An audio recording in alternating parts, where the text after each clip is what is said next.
Bonsoir, donc là je vais lancer la vidéo, là c'est pour expliquer un truc sur les têtes universelles. Donc j'en avais parlé sur celle de chez Temu que j'avais dit qu'il fallait mieux pas acheter sur ce site-là des têtes de débroussailleuses parce qu'elles étaient plutôt fragiles, plus fragiles que celles de chez Amazon comme la mienne. Celle-là c'est une celle de chez Amazon qui est plus renforcée à l'intérieur que celle de chez Temu, malgré que celle de chez Temu je l'ai mis en route, je l'ai mis en place sur celle du Lidl. Elle fonctionne très bien après avoir tout ébavuré comme il faut, comme là, hein. J'ai bien ébavuré le tour pour pas qu'il y ait de problème de casse de fil avec une vis inox. Hein. Comme ça, la vis elle ne frotte pas sur le sol, donc serrée normalement, ça bouge pas. Là, ça c'est la mienne en utilisant des fils comme ça. Ça veut dire qu'il y a un trou qui sert à rien là. Si pour desserrer la tête, à la limite c'est tout. Donc alors, explication. La vidéo, c'est surtout pour parler de la débroussailleuse de chez Lidl que j'ai montré il n'y a pas si longtemps que ça sur mes vidéos en 40 volts, deux batteries de 20 volts, hein, qui pose un problème en général de mode écho. Ça veut dire qu'au bout de 10-15 secondes, elle se met à tourner tout doucement et il faut relancer la machine à chaque fois.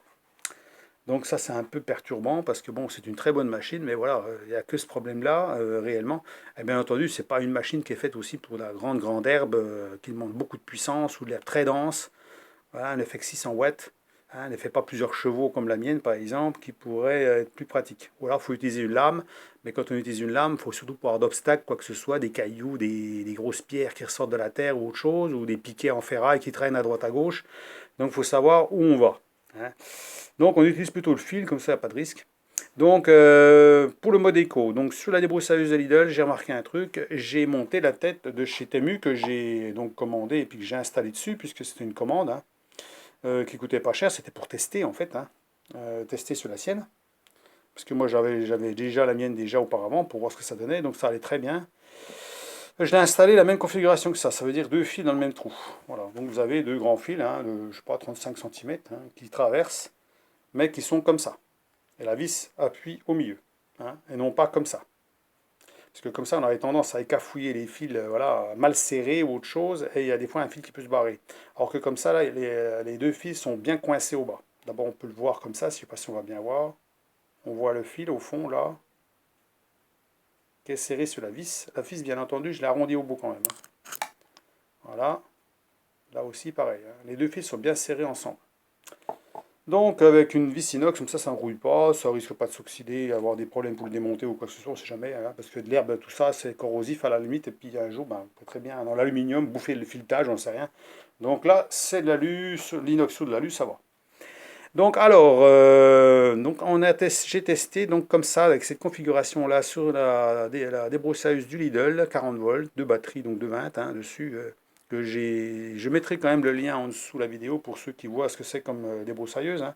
Il n'y a pas 50 modèles chez eux, hein, en 40 volts, il n'y en a qu'un. Hein. Sinon, c'est des petites machines, des petits coupes bordures. Voilà. Là, c'est vraiment une débroussailleuse qui est livrée avec une lame et tout, voilà, avec le guidon et tout le bazar. Hein. Qui fonctionne très bien d'ailleurs. Hein. Donc, on a installé une tête comme ça, au lieu d'avoir une tête qui se déroule automatiquement. Hein. D'abord, qui bouffe du fil, qui bouffe du fil, qui bouffe du fil, parce que à peine vous touchez le sol, le fil il se déroule, et puis au bout d'un moment, ben, vous n'avez plus de fil dans la bobine. Alors que là, bon, vous mangez pas de fil pour ainsi dire. Hein. Tant que vous touchez pas de bordure, c'est bon. Donc, il faut éviter de frôler les murs si vous voulez pas trop bouffer de fil, quoi. C'est un peu ça. Hein. Donc, maintenant, si vous voulez manger du fil, mettez la bobine à déroulement automatique sur le long des murs pour éviter de s'amuser à changer les fils qui sont trop rognés, malgré qu'il y a quand même de la longueur. Hein. On a de quoi faire. Hein. Bon, moi, la mienne, elle fait quand même, c'est moins 20 cm. Hein. Là, on voit que j'ai travaillé avec, j'ai bouffé 1 cm par rapport à l'autre, là, et de l'autre côté, 1 cm par rapport à l'autre. Voilà, à peu près. Je les avais coupés bien pareil. Donc, dans cette configuration-là, exactement pareil, j'ai mis celle du Lidl comme ça, et on s'est aperçu d'un truc, c'est que le mode écho, il se met plus en route. Et non, même sur de l'herbe très basse, je veux dire, on frôlait juste le dessus pour tester, on a testé juste la surface pour surfacer, voir si vraiment, si elle peine très peu, si elle vient à se mettre en mode écho, ben non, elle ne se met pas en mode écho. Alors, est-ce qu'elle ne voulait pas ce jour-là, ou j'en sais rien, je ne sais pas. C'est pour ça que je lance la vidéo, pour ceux qui ont ce genre de tête-là sur leur machine. Je parle bien de celle du Lidl, hein, je ne parle pas d'une thermique comme la mienne, pour voir ils ont vu la différence par rapport à une tête, la tête à déroulement automatique. Si vraiment elle se met toujours en mode écho ou pas. Là, moi j'ai testé, ça le fait plus. Hein. À partir du moment qu'il y a toujours des fils dessus, assez longs, ça pompe de l'énergie plus que si on mettait qu'un seul fil. Et donc, eh ben, comme ça force plus, eh ben, comme on a une plus grande consommation au niveau de la batterie, on n'a pas le mode éco qui se met en route. Donc jusqu'à l'épuisement de la batterie, bien sûr, hein, à peu près une demi-heure, à peu près, grosso modo, hein, à peu près. Hein. Donc, à voir. C'est pour ça que j'en parle. Donc celle-là, c'est la mienne. Hein. Donc j'ai dévissé, il manque le bout. Hein. Le bout est fixé sur la machine. Hein. J'ai juste dévissé le bout. Hein. Donc celle de chez Temu, elle fonctionne bien, à condition de bien ébavurer, de bien la nettoyer à l'intérieur. Il y a des bavures de partout là-dedans. Donc j'ai tout fait comme il faut. Et ça marche. J'ai mis une vis inox comme ça aussi dessus. Comme ça, ben, il n'y a pas de saleté qui rentre dedans. Vous voyez, là, je viens de travailler elle a travaillé déjà plusieurs heures déjà. Pas avec ce style de fil-là, hein, parce qu'au début, j'avais que du fil de 3 mm, je crois que j'avais mis dessus.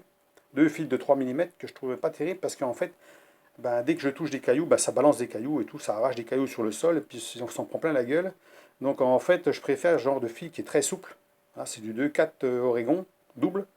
Et ben, ça a moins tendance à arracher le sol. Voilà, hein. On va dire que nous, il y a beaucoup de cailloux, donc forcément, ben, ce qui traîne, on le ramasse. Hein. Surtout, on a tendance à frôler un peu le sol, donc forcément, il vaut mieux du fil souple comme ça, hein, beaucoup plus souple, qui est déjà moins cassant déjà. Alors, si votre fil casse, je le répète, j'ai déjà dit dans une vidéo que j'ai déjà vue aussi, moi, en vidéo, c'est qu'il faut tremper les fils dans l'eau. En fait, votre rouleau, vous avez acheté un rouleau de fil, mettez-le dans l'eau, laissez une nuit dans l'eau, et puis vous allez pouvoir utiliser le fil qui va devenir très très souple comme celui-ci, là, il est très souple. Hein. Et donc, ben, il est plus efficace et il casse pas du tout. Je n'ai pas réussi à en casser un bout. Alors je le ronge, bien sûr, on voit que j'ai rongé le bout. Hein. On voit tout de suite les bouts se rongent à force, hein, parce que je touche le sol. Hein. Je frôle le sol, j'ai peut-être frôlé un petit peu le ciment au bout, légèrement, mais pas trop. Hein. J'évite, hein, je passe à ras, vraiment à ras, quand je vois que l'herbe descend, puis j'évite de toucher les murs pour éviter de bouffer trop de fils. Et puis ça va très bien. Donc ben, si ça fonctionne bien pour moi, peut-être que ça fonctionnera bien pour vous. Il faudra que je récidive puis que je fasse d'autres essais, mais il faut attendre que l'herbe pousse, bien sûr. Hein. Testez sur votre machine. Si vous voulez pas mettre d'argent dans une tête comme ça qui coûte 15, voire plus, 18 euros sur Amazon, vous pouvez l'acheter chez Temu pour faire un test. Elle coûte de 3 euros à 5 euros. Voilà. Moi, celle-ci, elle coûtait, enfin, pas celle-là, celle que j'ai achetée chez Temu, elle coûtait 5,70 € exactement. Mais il y en a qui sont à 3 euros, il y en a qui sont à 2,50 €. Donc ça, vous ne prenez pas de risque, mais par contre, bavurez bien tout le bord, hein, comme il faut, l'intérieur, un petit coup de lime partout, propre. Et puis veillez bien que les fils sont bien en dessous de la vis, mais pas à côté, parce que le trou est plus gros. Hein. Donc voilà, quand vous mettez les fils, vous vérifiez bien en serrant que les deux fils sont coincés, comme ça, bien à plat, et que la vis pose sur les deux vis, et pas comme ça, hein, que la vis passe à travers.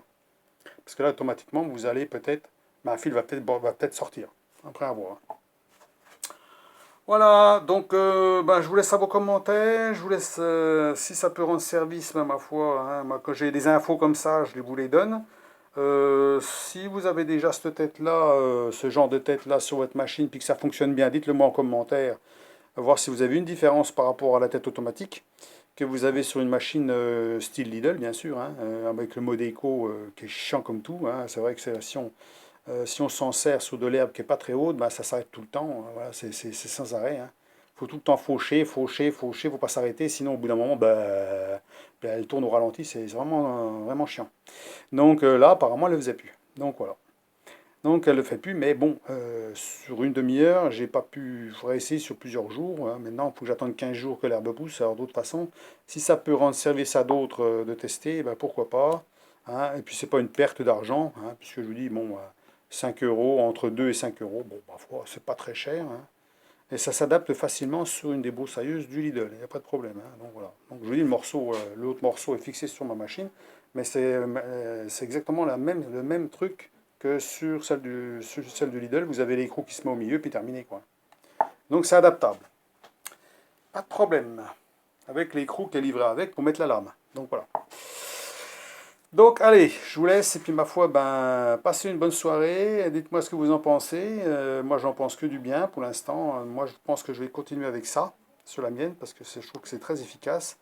Je vous dis, j'ai bouffé 1 cm en 1 heure, hein, donc à peu près 1 cm hein, au bout, avant que je touche à l'arme. La lame elle est presque contre là. Hein. Donc pas de problème. problème, ça tourne bien, ça coupe bien, il n'y a pas de problème. On voit même que ça n'a même pas usé le tour, là. J'ai pas dû toucher le sol. Bon, alors si j'ai touché le sol, ça se voit même pas. Elle était déjà rayée à la base. Ça restait rayé, hein, sinon elle reste toujours un peu. Alors, bien entendu, j'ai passé un coup de flotte dessus, hein, pour nettoyer, hein. Moi, quand j'ai fini, j'ai une brosse, genre brosse de cuisine, vous savez, les brosses, les lavettes de cuisine, là, qu'on sert pour faire nettoyer la vaisselle, je veux dire. Et puis, je mets un seau en dessous, puis je passe un coup partout, hein. Et puis voilà, à peu près un petit coup de chiffon, je laisse sécher, puis c'est bon. Comme ça, tout reste propre, il n'y a pas de verre dessus, il n'y a rien, c'est nickel. Ça reste toujours comme neuf. La tête, elle reste comme neuf. La partie du cache, j'enlève le plus gros à la main. Je passe un coup de brosse pareil à l'intérieur, extérieur, propre. Et la machine, je la stocke. Et puis dans 2 semaines, je vais réutiliser pour continuer. Et puis j'aurai fait la même chose, elle sera toujours propre. Voilà. Comme je l'ai dit, j'entretiens très très bien mon matériel. J'aime pas laisser de la merde dessus. Parce que si on laisse dessus, après, on a du mal à l'enlever, hein. Ça fait une croûte de terre. Puis après, ça alourdit la machine au bout. Donc c'est pas l'idéal, hein. Donc autant enlever le maximum que et d'éviter que la corrosion aussi, hein, parce qu'il y a quand même une plaque en ferraille en dessous, il y a quand même des vis et tout. Donc il peut se corroder à force avec les restants d'herbe ou autre chose qui vont se coller dessus, avec l'humidité. Donc eh ben voilà. Allez, bonne soirée, à plus, à la prochaine.